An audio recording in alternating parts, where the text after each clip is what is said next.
Welcome to I dream media. So జుట్టు రాలే సమస్య చాలా మందిని వేధిస్తున్న సమస్య ఇది. సో కుచ్చులుగా జుట్టు రాలిపోతూ ఉంటుంది. సో రాలిన జుట్టు మళ్ళీ రాకుండా ఆ ప్లేస్లో ఉంటుంది. సో ఏంటి అసలు ఈ సమస్య, ఎందుకు ఈ ప్రాబ్లం అనేది వస్తుంది, చిన్న వయసులో రావడానికి కారణాలు ఏంటి, ఇక రూట్ కాజ్ తెలుసుకుని దానికి ట్రీట్మెంట్ అంటే ఏముంది, సో దీని గురించిన వివరాలు తెలుసుకుందాం. మనతో పాటు ఉన్నారు ప్రముఖ పంచగవ్య వైద్య నిపుణులు డాక్టర్ ఆనంద్ కుమార్ గారు. డాక్టర్ గారు నమస్తే అండి. ఓం నమస్తే జీ, వందగా మాత్రం. అంటే పంచగవ్య వైద్య విధానం అంటే చాలా మందికి, అంటే ఈ ట్రెడిషనల్ వైద్యం వైపు చాలా మంది మొగ్గు చూపుతూ ఉన్నారు. అంటే చిన్న చిన్న వాటికి అన్నిటికీ కెమికల్ బేస్డ్ ట్రీట్మెంట్స్ ఎందుకని అనుకుంటూ ఉన్నారు. సో అయితే గురువు గారు, ఈ జుట్టు రాలే సమస్య గురించి పంచగవ్య వైద్య విధానం అనేది ఏం చెప్తుంది, అసలు ఎందుకు ఈ ప్రాబ్లం అనేది వస్తుంది? మా పంచగవ్య వైద్య విధానం లోపల దీని గురించి బాగా చక్కగా వివరించారు. మెయిన్గా ఏంటంటే దినచర్యలో సమస్య రావడము మెయిన్ కారణం, కాజ్. ఇక మీరు ఈ యొక్క హడావిడి చెందిన ఈ జీవితం లోపల నిద్ర ఫస్ట్ కరువు అయిపోయింది ఒకటి. రెండవది సరైన సమయానికి భోజనం చేయకపోవడం. మూడవది వచ్చేసి కాలుష్యం. కాలుష్యం అంటే ఆహార కాలుష్యం కూడా అనుకోవచ్చు. మనిషి తన యొక్క మానసిక పరిస్థితిని బ్యాలెన్స్ చేసుకోలేకపోతున్నాడు. ఇది స్ట్రెస్ కూడా కారణం అయితే బాగండి. ఇప్పుడు మనం దీని గురించి అంటే మనం ఫస్ట్ దినచర్య గురించి ఫస్ట్ మాట్లాడుకుందాం. దినచర్య లోపల ఈ రోజుల లోపల రాత్రంతా మేల్కుంటున్నాడు, ప్రొద్దున 8-9కి లేస్తున్నాడు, హడావిడిగా స్నానం చేస్తున్నాడు, బండెక్కేసి వెళ్ళిపోతున్నాడు. ఇది కాదు. ఇలా చేసే వాళ్ళ యొక్క హెయిర్ 100% పాడైపోతాయి, స్కిన్ పాడైపోతుంది, వారి యొక్క రోజు మొత్తం పాడైపోతుంది. మరి ఇలాంటి వాళ్ళు ఏం చేయాలి అని అంటే బ్రహ్మముహూర్తంలో అంటే 3:30 నుంచి 4 మధ్యలో లేవాలి. లేచి కాలకృత్యాలు క్లీన్ చేసుకోవాలి. ఎవరైతే మోషన్ ఎప్పుడైతే క్లీన్ ఉంటుందో ఆ రోజు మొత్తం వాడు జయించినట్టే.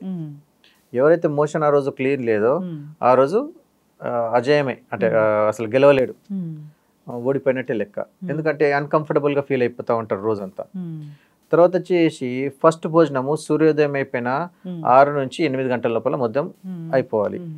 మధ్యాహ్నం భోజనం 12 నుంచి 1 మధ్యలో అయిపోవాలి. రాత్రి భోజనం 5 నుంచి 6 మధ్యలో అయిపోవాలి. ఎందుకు? సూర్యుడు ఉన్నప్పుడే మన యొక్క పాచన క్రియ జరుగుతుంది, అంటే డైజెషన్ సిస్టమ్ ఆన్ ఉంటుంది. ఆఫ్టర్ 6 తర్వాత ఆ డైజెషన్ సిస్టమ్ ఆగిపోయేసి స్లో డౌన్ అయిపోతుంది టోటలీ. అప్పుడు ఏం తిన్నా కానీ శరీరానికి అరగదు. అందుకోసమే మీరు చూడండి, ఎవరైతే సాయంత్రం 6 తర్వాత డిన్నర్ ఎవరైతే చేస్తున్నారో, ఏది విదేశీయుల పద్ధతి లోపల మీరు చేస్తున్నారో అలాంటి వారి కడుపు పెరిగిపోయి ఉంటుంది, డైజెస్టివ్ సిస్టమ్ మొత్తం పాడైపోయింది. తర్వాత ఇలాంటి వారి లోపలనే హెయిర్ ఫాలింగ్, స్కిన్ ముడతలు పడదాము, సరిగ్గా తిండి పైన అవగాహన లేకపోవడం వల్ల ఇదంతా జరుగుతూ ఉంటుంది అన్నమాట. సో ఇలాంటి వారు ఏం చేయాలి అని అంటే ప్రొద్దున 6 నుంచి ఈవినింగ్ 6 దాకా మాత్రం భోజనం సమయం పెట్టేసుకోవాలి. రాత్రి బాగా ఆకలేసింది అనిపిస్తే రాగి జావనో, గంజో, వేడి నీళ్ళో, లేకపోతే దేశవాళీ ఆవు పాలు 1 గ్లాసుడు కొంచెం పసుపేసి బాగా మరిగించి 2 చెంచాలు నెయ్యి వేయాలి. ఇలా తీసుకున్న వారికి శరీరానికి కావాల్సిన పోషణ రాత్రి ద్రవ రూపంలో అంది హెయిర్కి బాగా పనిచేస్తుంది అన్నట్టు. ఇకొచ్చేసి ఎవరైతే మోషన్ ఎవరిదైతే క్లీన్ ఉండదో, కడుపు బాగా యాసిడిక్ ఉంటుందో అలాంటి వాళ్ళ లోపల pH balance up and down అయిపోతుంది. అంటే రక్తం లోపల యాసిడిక్ లెవెల్స్ పెరిగిపోతుంది. దీని లోపల 2 రకాలుగా ఉంటుంది. ఒకటి వచ్చేసి శీతపిత్తం కిందకి వస్తుంది. శీతపిత్తం లోపల ఏమవుతుంది అని అంటే శరీరము దద్దుర్లు రావడము, దద్దుర్లు వచ్చేస్తూ ఉంటాయి కొంతమందికి, అంటే ర్యాషెస్ అంటాం కదా, ర్యాషెస్ బాగా వచ్చేస్తూ ఉంటాయి. తర్వాత స్కిన్ పైన ఉండేది హెయిర్ కాబట్టి దాని లోపల ఉన్న రూట్ ఏదైతే ఉందో మనకు లూజ్ అయిపోతుంది, ఎందుకంటే రక్తం యాసిడిక్ అయిపోవడం వల్ల. అందుకోసం వెంట్రుకలు అనేది ఫాల్ అయిపోతూ ఉంటుంది. తర్వాత కాజ్ వచ్చేసి వేగాల్ని ఆపుకోవడం. వేగాలు ఏమున్నాయి? తుమ్మడము, దగ్గడము, ఆకలి, సెక్స్, తర్వాత వచ్చేసి కోపము, ఇలా మోషన్స్, వాంతులు, దగ్గు, తుమ్ము, వీటిని ఆపద్దు. ఇలా ఎప్పటికప్పుడు మీరు మీ ప్రమేయం ఉండి ఆపినరే అనుకోండి, థైరాయిడ్ పైన దాని ప్రభావం పడుతుంది. ఒకప్పుడు పెళ్ళిళ్ళు అవుతుండే కదా, తల్లి పిల్లలు దూర ప్రాంతాలు ఇచ్చేవారు, సంవత్సరంకి ఒకసారి కలిసేవారు. కలిసిన తర్వాత అమ్మ నా కూతురు వచ్చింది అనేసి ఇద్దరికిద్దరు అలుముకొని బాగా ఏడిచేవారు.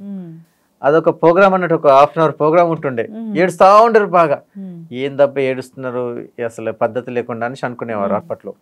కానీ ఆ ఏడవడం వల్ల ఈ యొక్క థైరాయిడ్ గ్రంథి అనేది యాక్టివేట్ అయిపోతుంది ఇక్కడ. అంటే ఏడవడం మంచిదే. ఏడవడం మంచిదే. ఎమోషన్ కంట్రోల్ చేసుకోకూడదు. ఎమోషన్ ని గో ఆన్ చేసేసేయాలి, తీసేసేయాలి. కోపం వచ్చేసింది, అప్పటిదప్పుడు కోపడేసిండ్రు, అయిపోయింది, మళ్ళీ ఎక్కడికక్కడ మళ్ళీ సెటిల్ అయిపోయిండ్రు. ఎంత అద్భుతంగా ఉంటుంది చూడండి ఒకసారి. నవ్వు వచ్చిందా నవ్వండి, నవ్వకుండా ఆపుకుంటారేంటి? కరెక్ట్. ఇంకో విషయం మీద చిరాకు వస్తుంది, చిరాకు పడ్డారు అయిపోయింది, మళ్ళీ నార్మల్ స్థితికి వచ్చేస్తారు కదా. తుమ్మ ఆపుకున్నారు అనుకోండి, అది 200 నుంచి 300 కిలోమీటర్ల వేగంతో తుమ్ము వస్తుంది. అది ఒకటేసారి ఆపినారు అనుకోండి, ఆ వేగము తలకు కొట్టేసి బ్రెయిన్ హెమరేజ్ అయ్యే అవకాశం ఉంటుంది. అందుకోసము తుమ్ము వస్తే ఇలా పట్టి తుమ్మేసేయాలి, ఇలా అడ్డం పెట్టకూడదు. అడ్డం పెడితే రివర్స్ వెళ్తుంది. దగ్గు కూడా అంతే, కక్కు కూడా అంతే. కరోనా టైంలో చెప్పేవాళ్ళు దగ్గు వస్తుందంటే ఊపిరితిత్తులు స్ట్రాంగ్ అవుతాయి అని డాక్టరే చెప్పేవాళ్ళు. ఎస్. అంటే ఈ జుట్టు రాలే సమస్య ఉంది అంటే ఏమైనా ఇంటర్నల్గా తీసుకుంటే ఈ ప్రాబ్లం అనేది మనం కరెక్ట్ చేసుకోవచ్చా? ఇప్పుడు నేను ఇవన్నీ చెప్పడానికి కారణం ఏంటి అంటే బాడీ లోపల హార్మోన్ బ్యాలెన్స్ చేయడానికి ఈ వేగాల్ని మీరు ఎప్పటికప్పుడు శుద్ధి చేసుకోండి అని చెప్తున్నాను. అయితే ఎవరిదైతే మోషన్ క్లియర్ ఉంటుందో రోజు ప్రొద్దున లేవగానే అలాంటి వారి లోపల రక్తం తయారీ మంచిగా అవుతుంది. అక్కడ నేను చెప్పాలనుకుంటున్నది విషయం ఏంటిదంటే డైజెషన్ సిస్టమ్ ఓకే అవుతుంది. ఎవరిదైతే డైజెషన్ సిస్టమ్ ఓకే అవుతుందో అప్పుడు రక్తం ద్వారా కెరటిన్ లెవెల్స్ పెరిగిపోతాయి. మరి కెరటిన్ ఎక్కడ ఉంటుంది అని అంటే తల వెంట్రుకల్లో అండ్ గోర్లలో. ఇవి నిర్జీవమైనవి. ఎప్పుడైతే శరీరానికి అటాచ్ ఉన్నదో అప్పుడు దాని లోపల కొద్దిపాటిగా మీకు స్పర్శ ఉన్నా అది హెయిర్ బయటకు వచ్చేసింది అంటే దాని మీద స్పర్శ ఉండదు. ఇది దాని లక్షణము, కెరటిన్ లక్షణం అన్నట్టు. ఈ హెయిర్ అంతా కెరటిన్ అన్నట్టు. అయితే ఈ వెంట్రుకల అసలైన కలర్ ఏం కలరు? Dark blue. ఇప్పుడు ఏవైనా కలర్లు ఇచ్చిండ్రు అనుకోండి, ఆ కలర్ ని డిపాజిట్ చేయడానికి మీకు ఇచ్చే కలర్ ఏంటంటే డార్క్ బ్లూ. మన యొక్క న్యాచురల్ గా ఇండియన్ కలర్ హెయిర్ ఏంటంటే డార్క్ బ్లూ. అయితే వివిధ కాలమాన పరిస్థితుల అనుసారంగా ఏ ఏ ప్రాంతాల్లో ఉంటారో అక్కడక్కడ మీ కలర్లు చేంజ్ అవుతూ ఉంటాయి. Brown hair, light brown hair, తర్వాత వచ్చేసి డార్క్ బ్రౌన్ హెయిర్. బాగా డార్క్ బ్రౌన్ హెయిర్ ఉన్నది ఏదైతే ఉంటుందో మనకు బ్లాక్ గా కనిపిస్తూ ఉంటుంది. తర్వాత వచ్చేసి లైట్ బ్లండ్. తర్వాత ఇలా చూసుకుంటా పోతే మీకు వివిధ రకాలుగా డిఫరెంట్ షేడ్స్ కనిపిస్తూ ఉంటాయి అన్నట్టు. అలా చూస్తే మీకు షేడింగ్ 10 దాకా తీసుకుంటారు, 1 to 10. పిచ్ బ్లాక్ నుంచి పడితే కింద హెయిర్ వైట్ దాకా బ్లండ్ అయిపోతూ వస్తూ ఉంటుంది అన్నట్టు. ఇది హెయిర్ కలర్ అన్నట్టు. అయితే ఎప్పుడైతే హెయిర్ లోపల పోషణ తగ్గిపోతుందో, ఇప్పుడు ఉదాహరణకు బండి మీద పిల్లలు వెళ్తున్నారు, వారు ప్లగ్ ఫైర్ పెట్టేసుకొని ఆ సినిమాల్లో చూసిన హీరోయిన్లో చూసుకొని గాలికి వెళ్తే బాగుంటుంది అన్నట్టుగా ఉంటుంది. కానీ గాలికి తిరిగి కదిలింది అనుకోండి, కాలు ఆ యొక్క వెంట్రుక ట్విస్ట్ అయిపోయి పగిలిపోతుంది. అప్పుడు ఏమవుతుంది? స్ప్లిట్ అవుతుంది. అలా హెయిర్ మొత్తం డ్రై అవుతుంది. అయితే శరీరంలో ఎవరికైతే వాత గుణం విపరీతంగా పెరిగిపోతుంది, వాత పదార్థాలు అంటే పులుపు పదార్థాలు, వండిన పదార్థాలను మళ్ళీ తినడము వేడి చేసుకొని ఇలాంటివి, తర్వాత బేవరేజెస్ అతిగా తాగడము, మంది జోలికి అతిగా వెళ్ళడము, ఇలాంటి వారి హెయిర్ బాగా డ్రై ఉంటాయి. మీరు ముట్టి చూడండి, మీ ఏ పొజిషన్లో ఉన్నది చూస్తూ ఉంటే తెలిసిపోతూ ఉంటుంది. తర్వాత వచ్చేసి ఎప్పటికప్పుడు నెత్తికి కావాల్సినంత పోషణ ఇవ్వడానికి నూనె ఇవ్వాలి. అండ్ న్యాచురల్ పద్ధతి లోపల కుంకుడుగా శీకాకాయలు లాంటివి మనం వాడాలి. అయితే ఇక్కడ హెయిర్ 3 నుంచి 4 రకాలుగా ఉంటాయి. ఒకటి వచ్చేసి బాగా థిన్ హెయిర్, మీడియం హెయిర్, తర్వాత వచ్చేసి మీడియం లోపల కూడా మీకు ఏముందంటే థిక్ ఉంటుంది అండ్ స్ట్రైట్ హెయిర్ ఉంటుంది. మళ్ళీ తర్వాత వచ్చేసి బాగా థిక్ హెయిర్ అండ్ కర్లీ ఉంటుంది అండ్ అది బాగా జిడ్డుగా ఉంటుంది.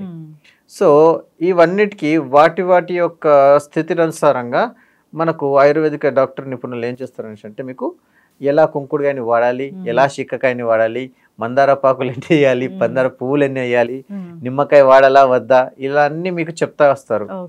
ఇప్పుడు ఏం చెప్తున్నారు అడ్వర్టైజ్లో? మొహానికి కానివ్వండి, తలకు కానివ్వండి, నిమ్మకాయలు అవి ఇవి పెట్టద్దు, అవన్నీ మసాలాలు కూరలు వాడుకోవడానికి అని అంటున్నారు. కానీ ఏ షాంపూలు చేసినా ఏది చేసినా కానీ వీటిని బేస్ చేసుకుని చేసినాయి ఇవన్నీ. వీటిని బేస్ చేసుకోకుండా మీరు ఏ షాంపూని తయారు చేయలేరు. ఒకవేళ ఇవి లేకపోతే అసలు ఈ యొక్క హెయిర్ని క్లీన్ చేసే విధానం కానివ్వండి, ఈ స్కిన్ని క్లీన్ చేసే విధానం కానీ, ఈ క్లీన్జింగ్ అనేది మీకు దొరకదు. ఇదంతా మనకి ఏంది ప్రాచీన వైద్య విధానం లోపల మూలికల్ని వీటిని మనం కనుక్కొని మనం చేసుకున్నాం కాబట్టి చేసుకుంటున్నాం. ఇది అతి పురాతన వైద్య విధానము.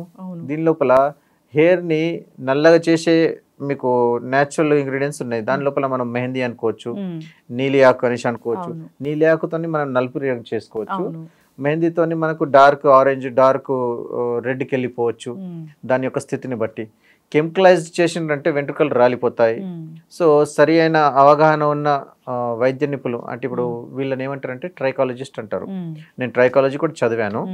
ట్రైకాలజీ లోపల స్కిన్ హెయిర్ గురించి బాగా చెప్తారు అన్నట్టు. సో ఆ ట్రైకాలజీ లోపల హెయిర్ స్కిన్ పైన ఎప్పుడు ఎలా తీసుకోవాలి, ఎలా చేయాలి, ఏ ఆహారం తీసుకోవాలి ఇవి మేము చెప్తాం అన్నట్టు. సో కలవాలని అనుకున్న వారు మనకు హైదరాబాద్, నిజామాబాద్లో బ్రాంచెస్ ఉన్నాయి, కలవచ్చు. నంబర్ అయితే డిస్ప్లేలోనే ఉంటుంది. ఖచ్చితంగా చక్కటి ఇన్ఫర్మేషన్ అండి. సో ఇది ఒక పురాతన వైద్య విధానం, పంచగవ్య వైద్య విధానం అనేది అండ్ కాంబినేషన్ ఆఫ్ ట్రీట్మెంట్ ఉంటుంది మీ దగ్గర. దీని లోపల స్కిన్కి సంబంధించేసి ఎవరికైతే డిసీజెస్ ఉంటాయో పంచగవ్య లోపల ఆవు యొక్క గోక్షారం ఉంటుంది. ఆ గోక్షారంతో చేసిన షాంపూలు కానీ గోక్షారాన్ని కానీ ఎలా వాడాలో మేము చెప్తాము. దాంతో తలకు సంబంధించిన చుండ్రు కానివ్వండి, నెత్తిలో ఉన్న పుండ్లు కానివ్వండి, పెయిన్లు కానివ్వండి, ఇవన్నీ వెళ్ళిపోతాయి అన్నట్టు. ఖచ్చితంగా అండి.